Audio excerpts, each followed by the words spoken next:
Hello everyone. In today's video lesson, we're going to learn how to make sounds with a specific frequency and duration in C++. To do that, we're going to create a new project, console application, click Go, C++, click Next, and I'm going to name this project Beep. Click Next, click Finish. On the left hand side, double click on Sources, double click on Main, and I'm going to remove all this. And I'm going to start by including the preprocessor called windows.h.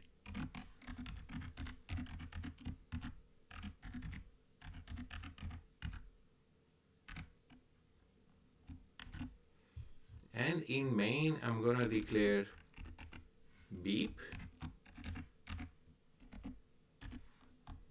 And the first part of beep is the frequency. The second part is the duration. So the frequency is 2900 hertz. 1000 milliseconds is the duration. 1000 milliseconds is 1 second. And we're gonna finish the program by declaring cin.get, open and close parentheses, semicolon, and once I run the program, you're gonna hear the beep sound, which is coming out of this small C++ program. I'm gonna build and run, and we're gonna hear the beep.